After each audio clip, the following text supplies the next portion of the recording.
would request Dr. Prakash Chandran to present his paper.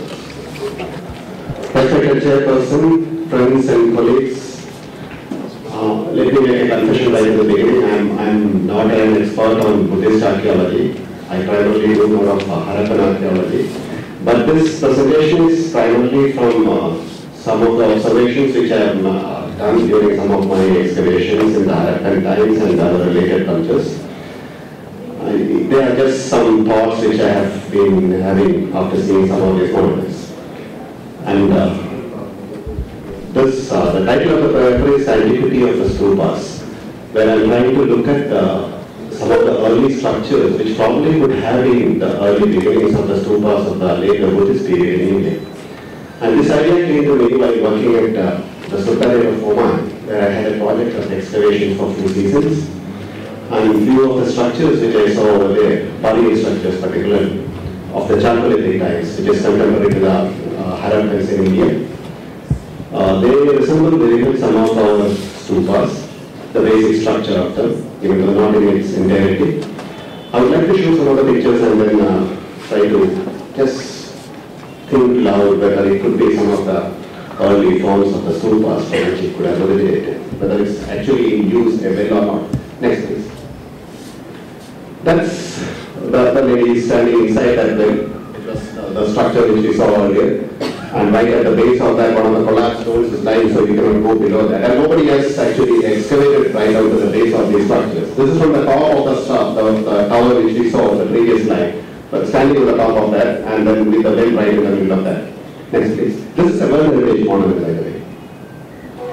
And this is one of the towers, another tower which we were excavating actually. This is the outer wall which we had. On the inside is full of this collapsed down stones.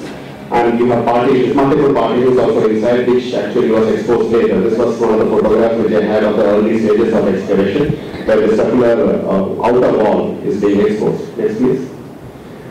Contemporary to that, as I said earlier, we have this structure at Dholavira. This is from Gujarat, in the Ran of Kutch, the metropolitan city of Dholavira. Right outside the fortified citadel, a little away from that, we have this circular structure which was excavated with the partitions and partially damaged also here, which was called as a stupa by the excavator, and probably a burial monument. Next one please. This is the structure of the late phase actually of the Harappan times itself, right on top of the citadel in Dholavira. We don't know the exact use of that. Some people call it as just as a late phase structure, some people call it as a burial monument, but nothing of a burial remain has been found from inside that. So that is a couple of photographs from Dholavira, the Harappan citadel. I think that's over. So this was in short some of the structures which were found in Oman, 2500 to 2000 BC, and influenced the Harappans in taking up this construction of burial monuments, located just outside the habitations, which is quite similar to the Oman culture in Oman. So could they have influenced that, and could they have continued in the Vedic times, where we get the references of the stupas, of the two structures, which was plain simple, the mounds, which in course of time the Buddhists took it to a higher level, made more permanent structures as they find from the Shastra of construction of more permanent structures, construction media being of more permanent media. So could they have continued? Could the idea originally came from Oman or not? It's a question mark. Further excavations are needed, especially those in Oman. I hope something will come up if some of these towers are taken up and done to the base level. Thank you very much. House to put questions to your comments.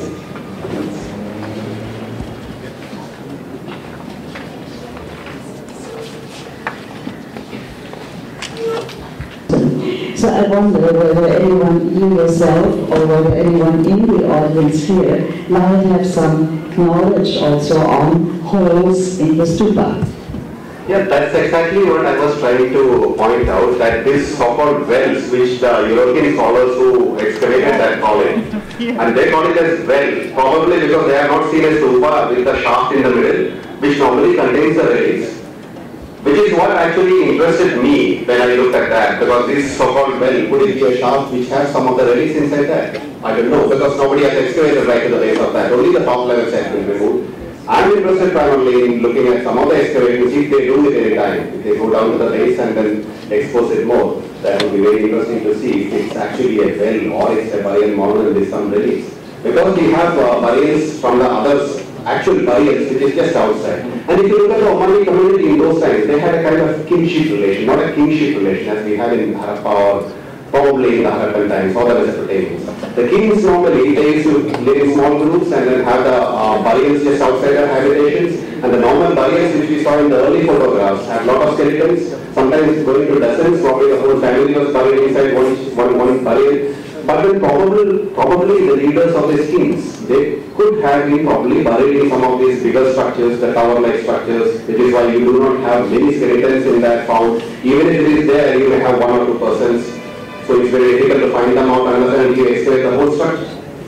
And the wells also, as they call it wells, I generally don't subscribe to that theory of being called as wells.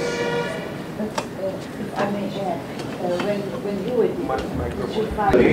so we just clear the surface, just expose the shape of the structure with the partitions inside. The Oman government or the Department of Culture there did not want us to go actually down to the base level. They said that you try to expose it maximum so that the visitors can see the whole structure. They were not much interested in going down. Otherwise, I was personally interested in taking at least one part of it, one chamber of it and going down to the base level and see what is inside. And the time also was not much there, so we couldn't actually go down to that level. Hopefully somebody does it in the future. Any other comments or questions? So you would have asked that what arguments they are being These are just from the report. The excavations were conducted in the 70s and 80s. Initially by a Danish team, then presently being done by some of the Italian and French teams. And I was working with, I would also like, before I close on, I would also like to thank Professor Frederick Ossel, who actually was in charge of the excavations where I was in. And when all the other excavations which were done quite earlier, and it was only the reports available, so there was no question of asking anybody. They have just mentioned it as tower structures. So just call it as it is. Anyone else? I would like a small note to add here that when we were working in Chenab Hills, we got some of these megaliths, and the time you were showing lots of accumulation of rubble in the form of a big mound. And inside you have a small chamber made of stone slabs and just some ashes or something, not really skeletons though. And the first impression when I was visiting that site and we were working there, I also had that these could be lots of small stupas. Because there was no material to date them as it is. But one of the sites which was excavated by Banaras University by my teacher, Professor P.C. Khan, Bania, India, there we had habitation along with these type of structures nearby. But again, you could not correlate these, heaps of rubbles and barriers with community barriers, with the habitation that which we did about. But the habitation earlier about 800,000 BC. Interesting. But then with the kind of burials which are found here, which are excavated, we have Harappan pottery, richer Harappan pottery from the carving in beads, we have ivory bowls, which are all exposed from here. Along with this, almost 30% of pottery found inside, among the burial pottery, there was Indus, and then another 30-40% was Mesopotamian, and there was local pottery. With lot of materials both from Mesopotamia and India. But I was just wanting to add this piece of information. And the second thing that what I could see is that we are having this use of stone in good quantity during Harappan. Again, we have it in modern period. In between, this medium was not used, and all the structures we know were shifted to clay and timber. So maybe there were some structures and then, we are not getting archaeological remains for that. Anyway, thank you so much.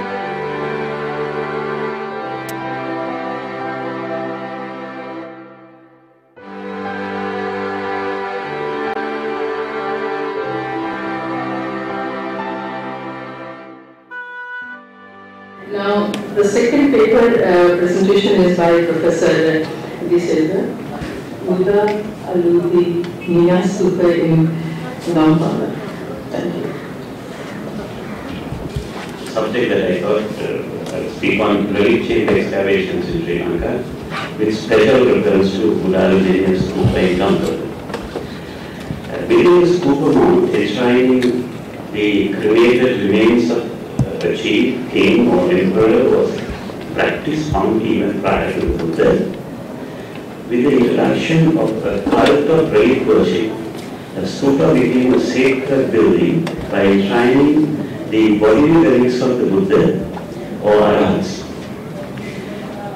Creating Buddhist stupas were pioneered by Emperor Asoka, perhaps with the advice of Arahat Mughal Buddhadisa, and it was introduced to Sri Lanka in the 3rd century BC.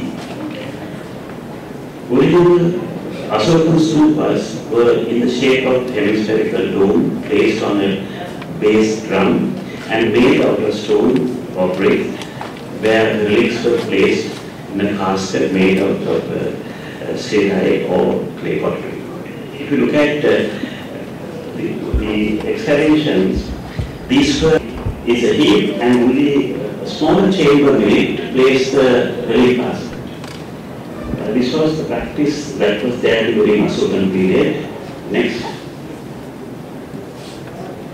Say Sonarara Stupa, that's also same, but the relic basket was shaped in different forms.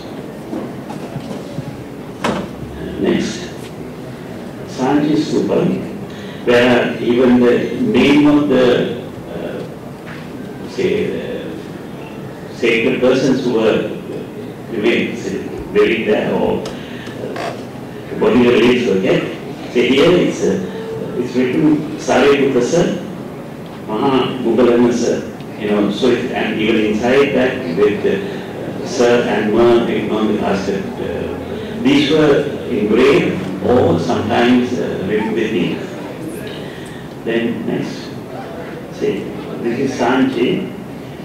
Same thing was practiced. The bodily relics were kept there and stupas were built. Next. Then Tuparama was the first stupa built in Anuradhapura in the 3rd century BC. It was constructed using dry mud balls and followed the Indian prototype. With the introduction of fired clay brick technology to Sri Lanka in the 3rd century BC, within 100 years' time, Sinhalese built giant stupas to form the tallest brick structures in the world. Yes. Ruwanmali Stupa, that is built during 2nd century BC, that's the white one that you see.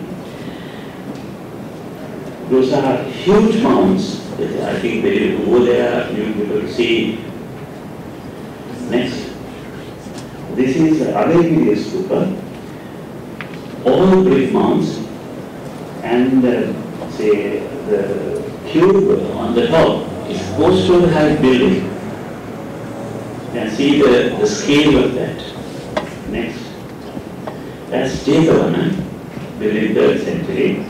So it's all huge stupas and conservation is being done and some conservation is completed. So we have about 7 big stupas in Anuradhapura. Anuradhapura continued to be the capital of the country for 1300 years continuously. So the monasteries were there. Some monasteries had 20 monks can stand at one time, to get served.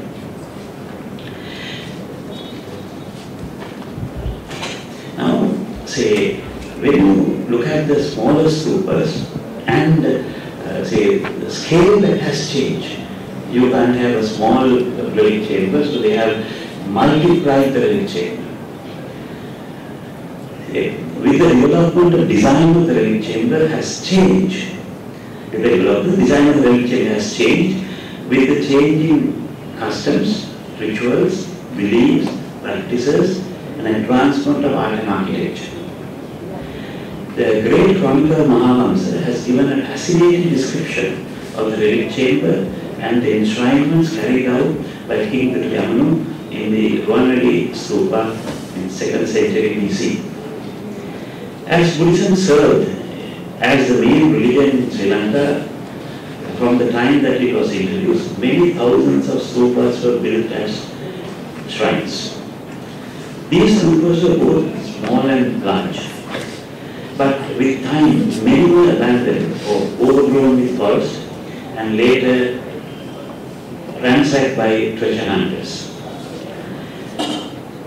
With the establishment of the Department of Archaeology in 1891, many of the ruined stupas were excavated in a scientific manner with proper documentation and conservation. If you look at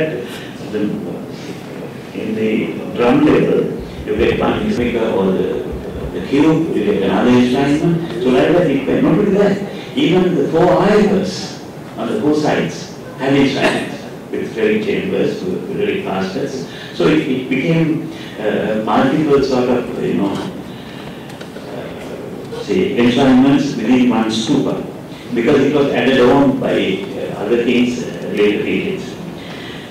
Then, example, say, this is Mihintale, Matupa in Mihintale, relic chamber, small room, with all the walls were plastered and painted. In the middle, you get, say, the 4 cubes that are there were representing the Chatur Mahadeepa. Then in the center, you get the Trikutas, the 3 solid cylinders, and the center one is the Mahameru stone kept on top of it to symbolize it as a center of the universe, and the relic casket was kept on top of it. So to give a supremacy of that. The surrounding walls all were painted with divine figures. Next. These were paintings found on the walls of Mihintale Stupa relic chamber. Next. This is Mahayana relic chamber. It was ransacked, but it was filled with, say, debris, and when it was removed, these paintings were there. And it's somewhere around 7th century. You can see enlightenment of Buddha. Next. These were on the left, God Vishnu, then Arahats. Next. Then different deities, and on the extreme right with God Shiva. Because this is shown to create a divine atmosphere within the relic chamber. To see that, Buddha is supreme over and above everything, and they kept the relic casket on the top of it. Next. These Mahamerus were of different shape, different forms. And say, the early one, it was divided into 7 levels. Plastered and painted. See, this is Mahameru found in say Ramakale Stupa in Syria. So it's beautifully carved with different sceneries coming up with the deities and so many things. And it is about 750 centimeters tall. So on top of that, they get the relic casket.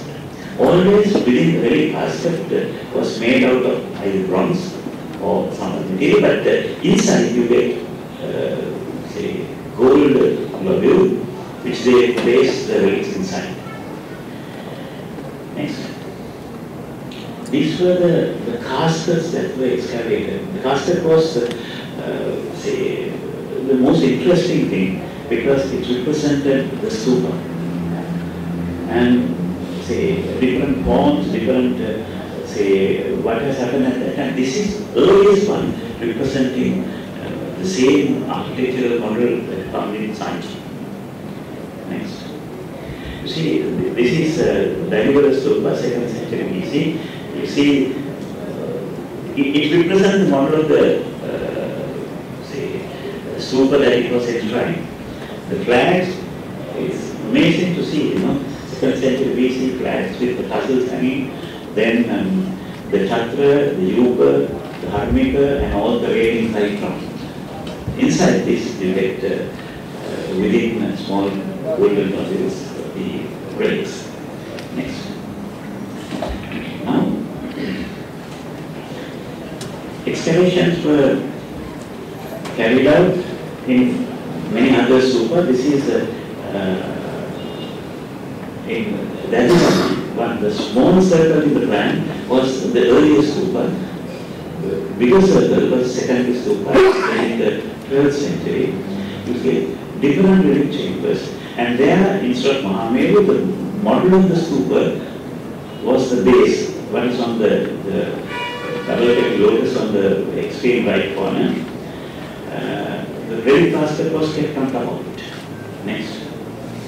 You can see this is the relic basket, the main relic basket that was with all gold casket with gems studded, and a lot of statues round. And on four corners in all these relic chambers find lamps. That is, when it was enshrined, the lamps were filled with oil and all lit. They closed and sealed. When it is sealed, whatever the oxygen available is burnt out, and without oxygen, no deterioration is possible. So it is for long-term preservation. These were different techniques that they adopted. Next. See, beautiful artworks. In the relic chamber, these were all corrected. That's an elephant lamp, and there are two lamps. One was in very good condition, the other one has deteriorated. Says all bronze. Now it's in the National Museum. Next. You see, the satellite relic chambers, these were some having the relics. At the same time, say Mahayana deities were placed in different cubicles. Then snakes were there. This is for protection. Next. You can see all this is that Darigama stupa. Next. These were at different levels, different enshrinements. It's not in the main chamber. Next. You can see the type of lamps, very beautiful, bronze lamps, all were well preserved, and walls were painted with divine figures. The same continuing down. Next. Now, coming into Udaliveniya stupa, which was built after about 1,600 years from the time that Buddhism was introduced to Sri Lanka. It's situated at Valleygal in Udunmala in Kandy district, and built in the reign of King Uwanekabahu IV, that is 1341 to 1351 AD. The rock inscription dated after 1664, that's 1742 AD, found in the premises close to the stupa, refers to a reconstruction work completed in 1742, that's during King Vijayarajasena of Kandy. Udaliveniya stupa was 4 meters in height and was built on a 5 by 5 meter podium, partly constructed on the natural rock, and the rest was built on a meter high rubber retaining wall.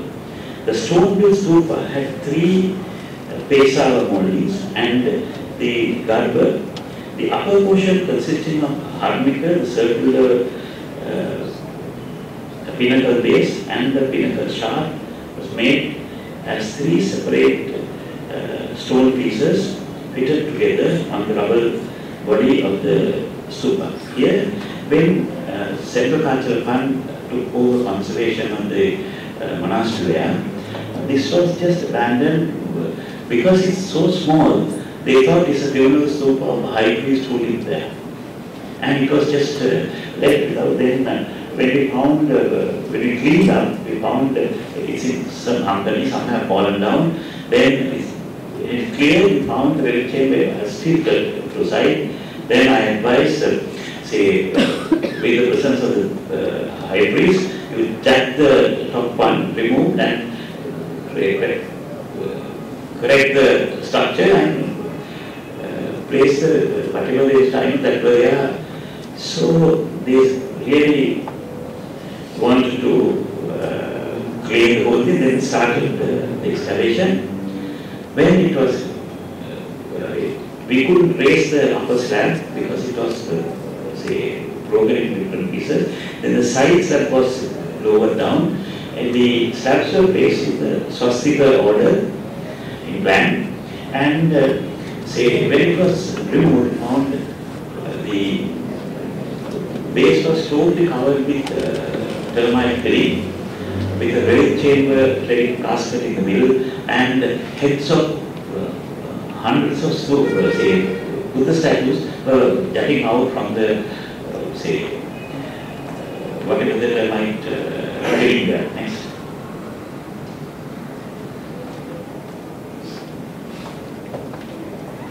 Next. That is what you see, what was inside. And gradually, without stopping, it was, say, carefully removed one by one.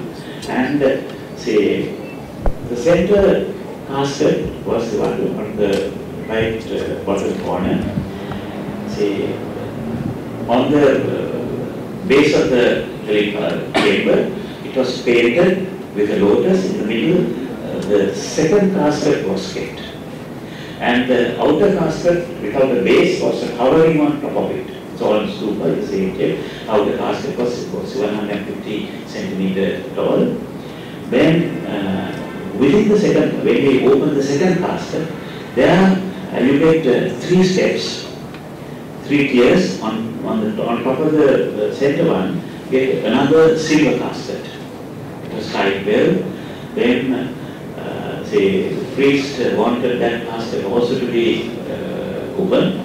So when we, what is on the bottom is the silver casket, when it's open, there was golden, say, casket again inside, it's valuable. Then we were requested to open, so I opened it. Inside you get 3 relics wrapped up in one gold foil, another 3 relics wrapped in another gold foil, then say, another relic outside, with certain precious gems around it. That was the casket. And see, next. You can see how the statues were kept. There were 22 statues around that. Some were solid gold, some were silver, some were gilt bronze. It's beautiful statues.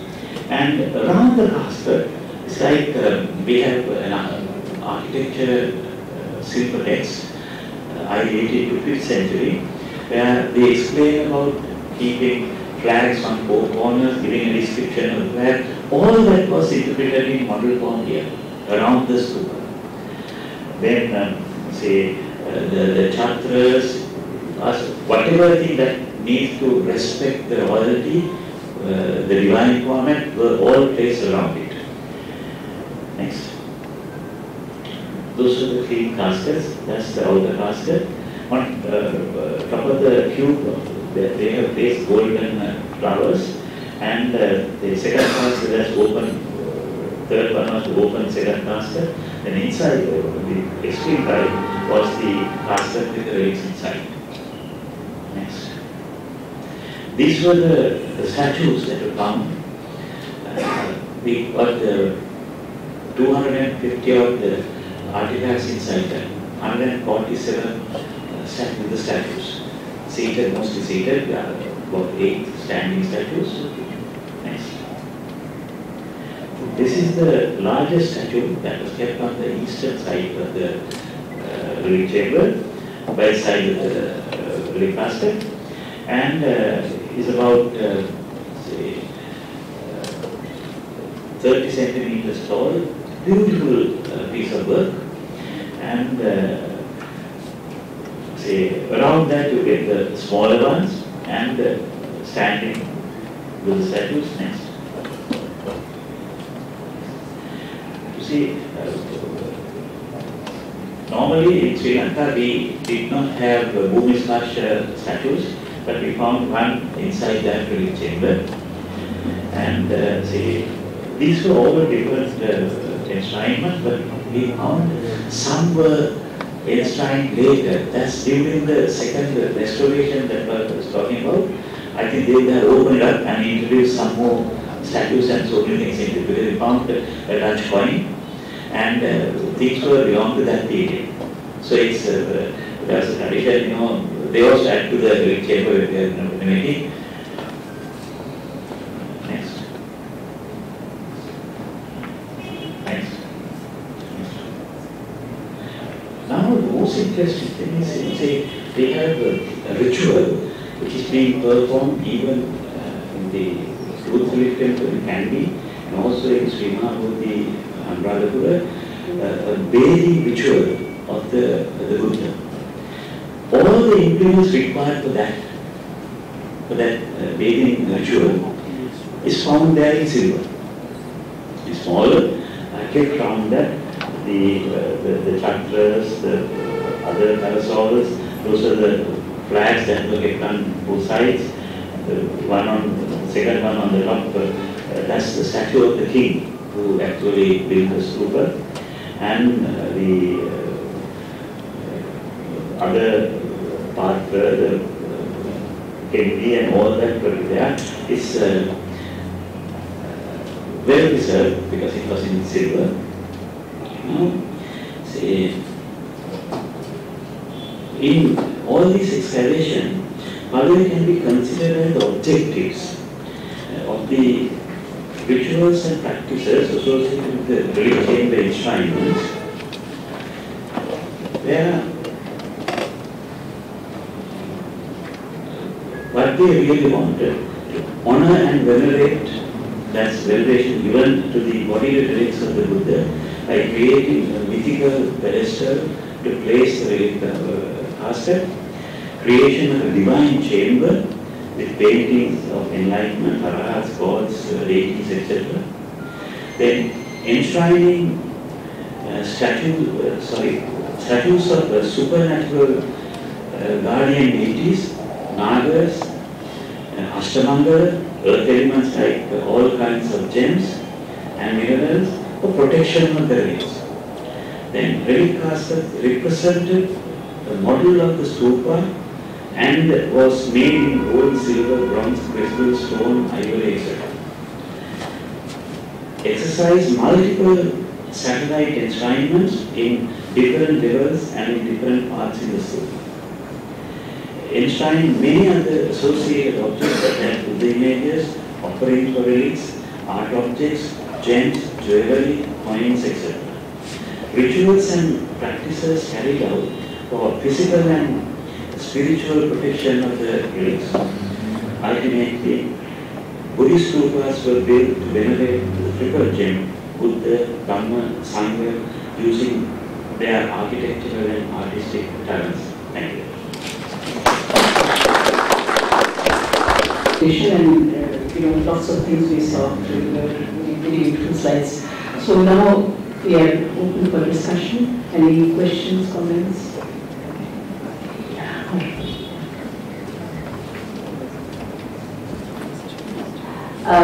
Just a very brief question. You mentioned the bathing ritual of the Buddha image. How far can you trace this in Sri Lanka, the ritual itself? Because it's a very common thing in Southeast Asian countries. I think, say, about 9th, 10th century, not beyond that. The Mahayana? The Mahayana influence. In Tamil, still it's being done, with the bells and all that, because it's being continued up to date.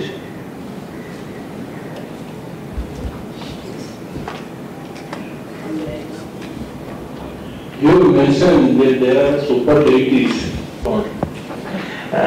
These, say, we call them Dharmapada holes. Mostly the four guardian, mainly the four guardian deities on the four sides, that's Dhritarashtra, Viruddha, Virupaksha, Vaishravana, and secondary gods as given in Mahayana, say, literature, that statues with their chariots and all that were placed around them. In some, in the center you get Brahma, and the rest of the gods were placed. These were there not only for the stupa, but also for any, say, image house. Underneath the image, you get this shrine. And sometimes people plant the botry underneath that for protection. They have placed this. That was the practice from early times. When you identify that figure and the king's statue, do you have why not do you think that could be a Bodhisattva statue? Yeah, but say in most of the scholars they believe that it was because the king of Sri Lanka was always referred as the Bali Buddha, the Bodhisattvas. So that's why they want to get that elevation done by doing the merit, the sort of meritorial exercise. So therefore because it's just the royal dress, nothing beyond, because all the Bodhisattvas have certain other adornments with the headdress and so many things, But this is just the crown and the royal dress. That's why it was referred as the king.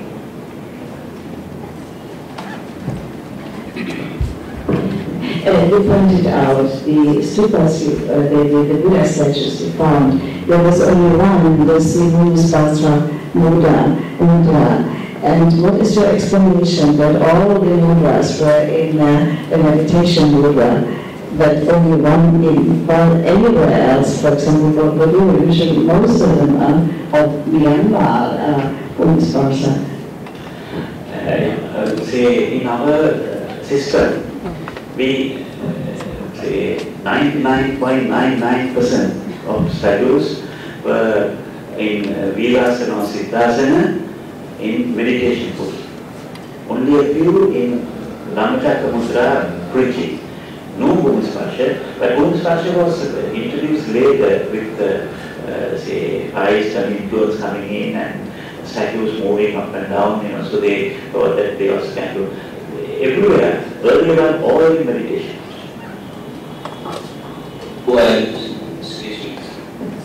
Well, I would like to comment some question because of the Bodhisattva. Most of the Sri Lanka king wanted to be a Bodhisattva. They want to establish Bodhisattva statue and also mightier Buddha. And on the other hand, Avalokiteshvara Mudra. How statue is belong to Mahayana or Theravada traditions? Can you mention that questions? Actual interpretation here is, say when different aspects of Mahayanism was introduced to Sri Lanka, say Sri Lankan monks and also the people accepted some of those, and say they did not have separation as such. I give something, say if you say remove the rituals and all things that are there in Mahayana, say original Buddhist preaching is there. It's like butter cake and icing butter cake, Butter cake is there. To remove the icing, butter cake is still there. But say we adopted a lot of Mahayana things into our system. And I call it signalist Buddhism, because which absorbs it, even when they are every day, everybody, when they are worshipping, they say, it's a piece of Bhagava, Arhan Samma Sambuddho, Jatan Samma, Sugaturo, Vidvantaro, Buddhism Sarasatari, Buddho Bhagavati. Then Buddha is different. Yeja Buddha Aditata, Yeja Buddha Anagata, Pachupannati. That's our Mahayana concept. All the Buddhas of the previous Buddhas, Prasad and the Buddhas is included. Unconsciously that has gone into our system. Because there is no separation as Mahayana and this is together. Can I just add something to that? No, I think all later discussions, otherwise you will cutting on your paper's presentation time.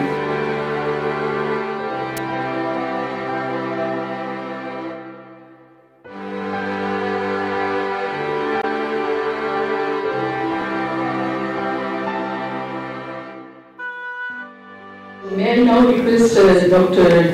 Khema to present. Has been on Sri Lanka connections to different regions in Southeast Asia, Burma, Thailand, Cambodia, which I have, most of them I have published. But this particular thing I have not yet published. I'm just taking parts of my research. And this popular singular stupa styles, especially the bell shape and the bubble shape, will be the focus of this paper. And with the spread of Theravada Buddhism, from about the 7th century to about the 8th century up to the 14th century, these stupa shapes and other constituent parts of the stupa were adopted and adapted in I must emphasize, adapted and adapted in Southeast Asian countries to fit the local environment and artist's experience.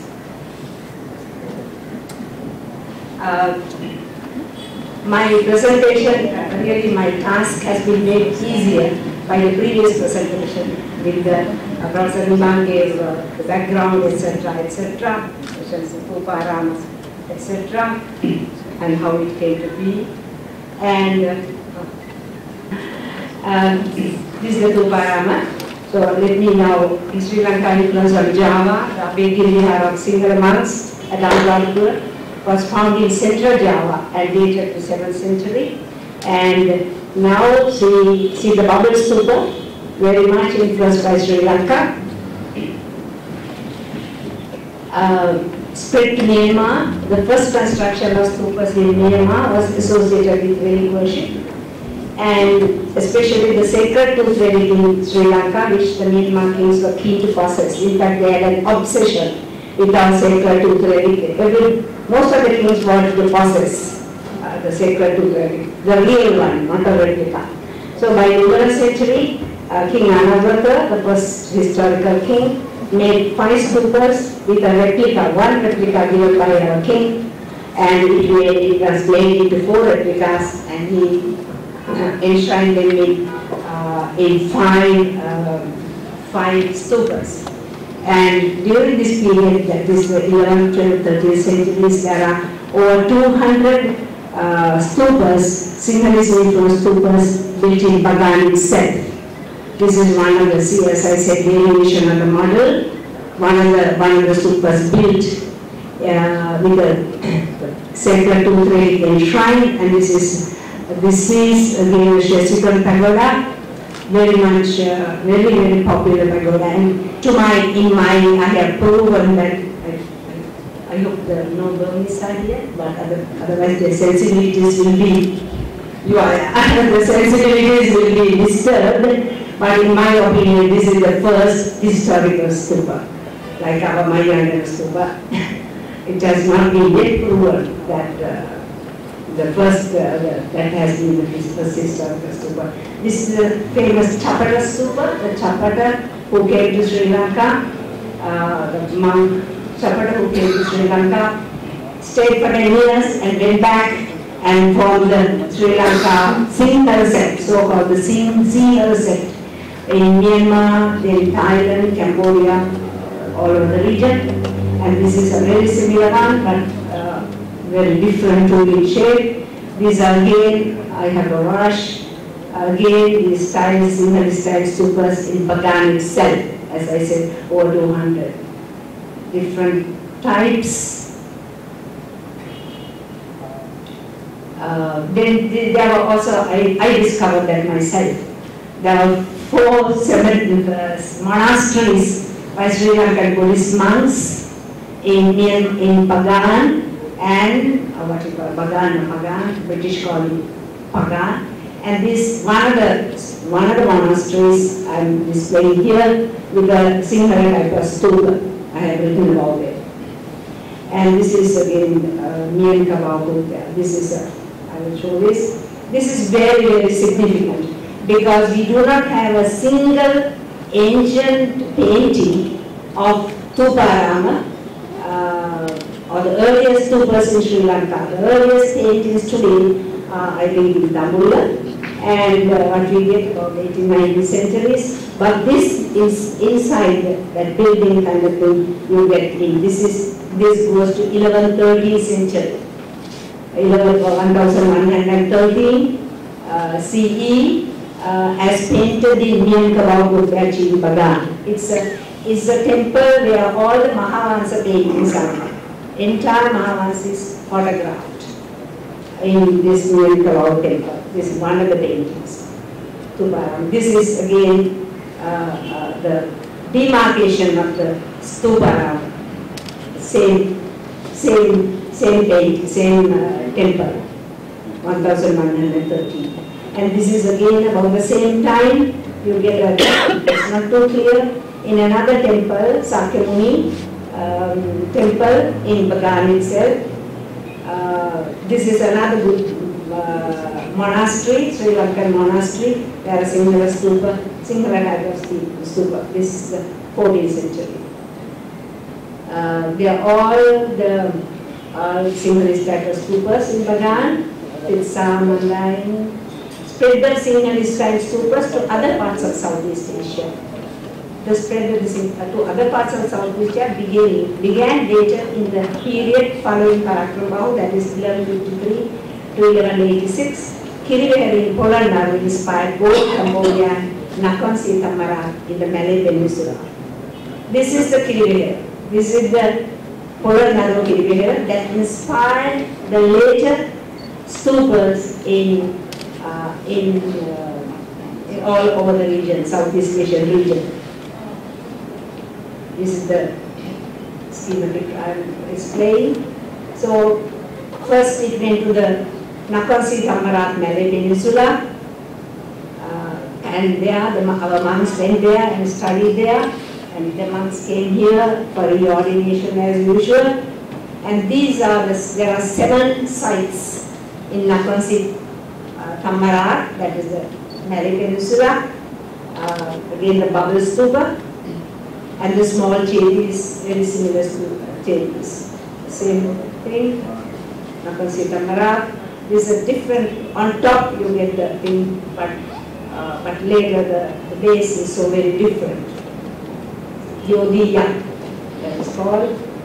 Then in the 14th century, the first historical King Ram Cumming's son, King Dokai, requested our Sri Lankan Udumbara Mahasami, he was a Sangaraja, to come to Pegu and conduct Durga Sampada. So he sent Sukhothai monk, he did not go himself, Sumana, and Sumana spread the Sinhala Sangha sect in Sukhothai and also in Chiang Mai and other parts of Thailand. Then about the same time, the 14th century, 1347, there is a nephew of King Ram Kamheng coming to Sri Lanka, and he stayed 10 years at Gampala and Mayagana for 10 years. He received the title Mahasami from the Sangaraja present at that time.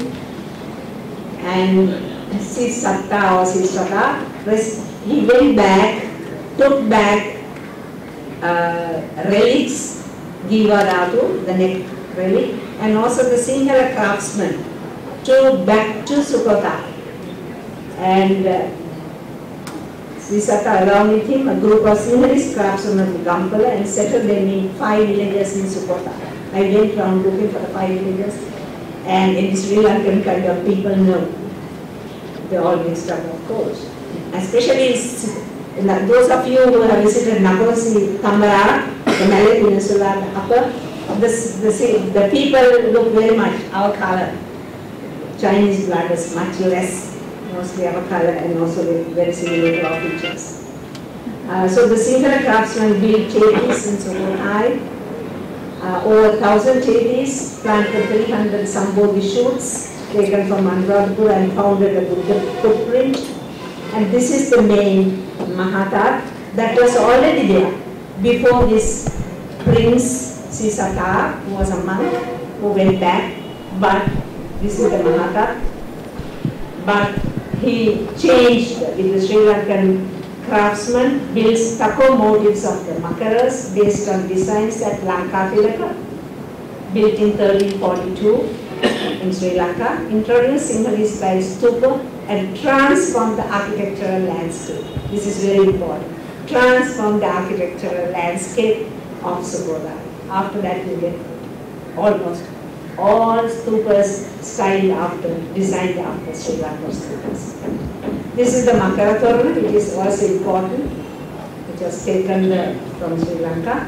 This is the Mahakati in Sukhothai.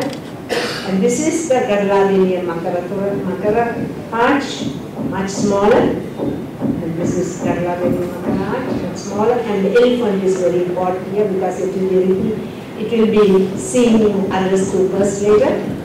Here you see the elephants right from the stupa, like as in Sri Lankan stupas during that time. This is what Meche, what Chamlam in Sisachanamaya. And JDC home, or these JDs, the bell-shaped stupas, in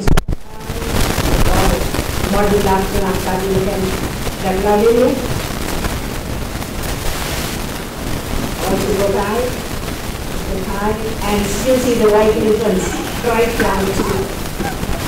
White elephants, I don't know if we had any white elephants, but you still get in Thailand and Myanmar, white elephants, or more or less king. The again the elephants around the stupa. Stupa is now broken down in Kamhenpet, in Changlong spot. And again the elephants in Wat Changlong. And the elephants right round in Wat Changlong. Sisachanalai, again the elephants and the Sinhalese type of stupa. And you see a little later stupa, they're all over Southeast Asia, you get Wat Lanka, Wat Sihalaram, all named after Sri Lankan stupas. They are the Mahabodhi stupa, and also Sri Mahabodhi taken from Sri Lanka, but there's on the side, on the right hand side, is a Sinhalese style stupa. And this is in Chiang Mai, in Wat Suan Lok, also about the 14th century. Now, same, it was carried on to the later period, that is the 16th and 17th and 18th centuries in Ayutthaya. Again, the Sri Lankan type of stupas in Ayutthaya, Sri Lankan stupas in Ayutthaya. And the elephants you see below, right now. Again, Ayutthaya, Sri Lankan stupas, and also some of the stupas, around some of the stupas are elephants.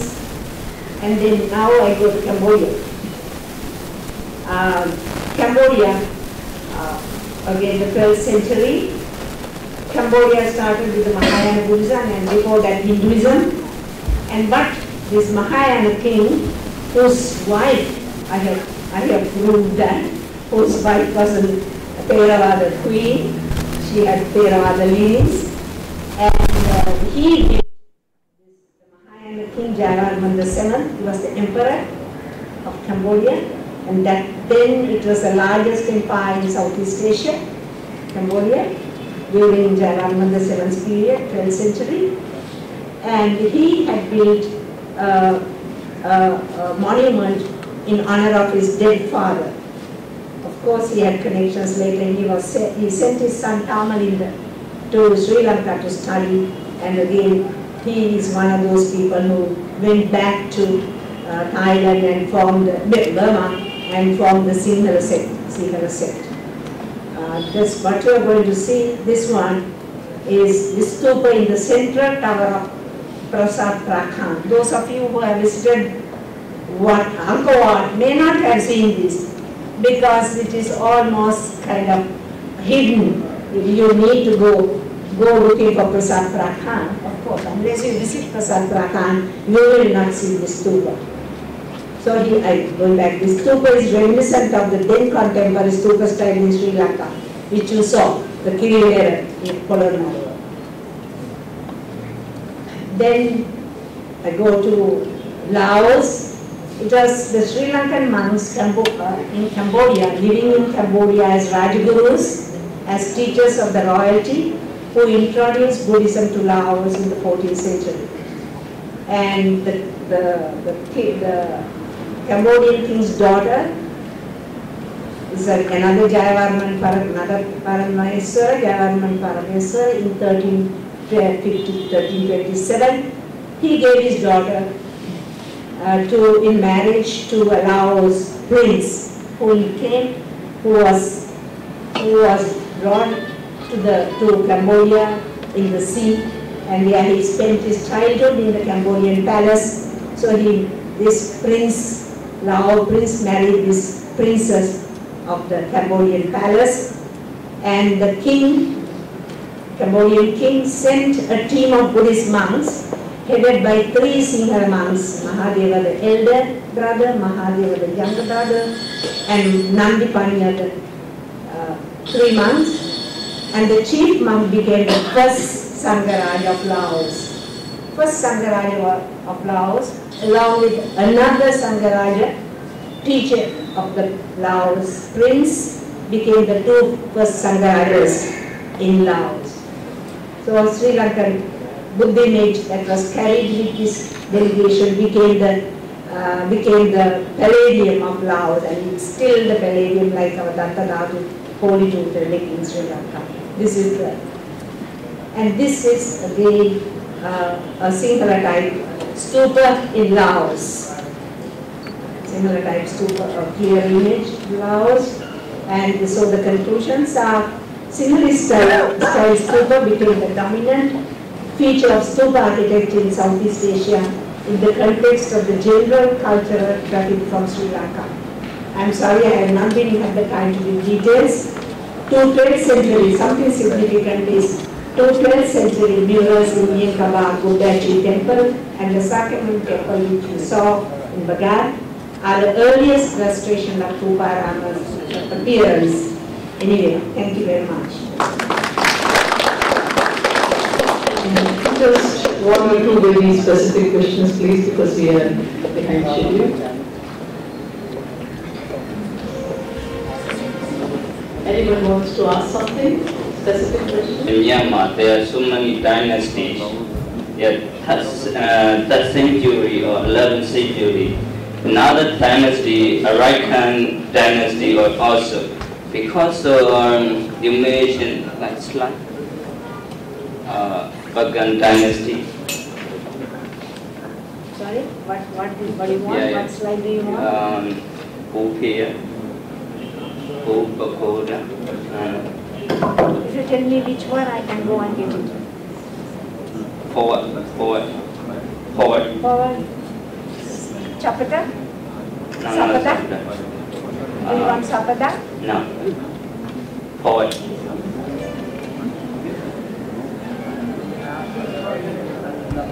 Different style, and of course we could not improve on this Sri Lanka, but difference, not similar to their fonts and style archaeological point of view, because 11th century Bagan dynasty, another of King Chansiddha, they established the Pagoda, Tresigong Pagoda, not similar to the Sri Lanka, but the middle is similar. Yeah, the basis is really similar.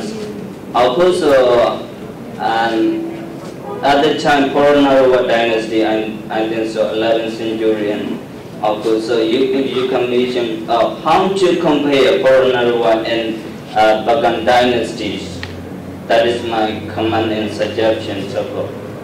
Now, just to add, Chansiddha studied in a Sri Lankan monastery. No. Of course, I have written about it. King Chansiddha studied in the Sri Lankan monastery. I have studied this period in Myanmar itself. I have studied this period in Myanmar itself while living in Myanmar. Yeah, okay. I studied this. Thank you. All these studies I have done while living in Myanmar. Okay, thank you so much. Next time I will discuss with you, okay? So I thank you all very much for 3 very good papers in the session, and we have covered a large area from Oman to, all the Southeast Asia. Also, in time, we have covered from Chalcolithic up to Lake Middle. So this was really fruitful session as far as all the information on stupa architecture is concerned. So I thank and congratulate all the three speakers of this session, and I also thank you to be very active participant and patient listener too. Thank you.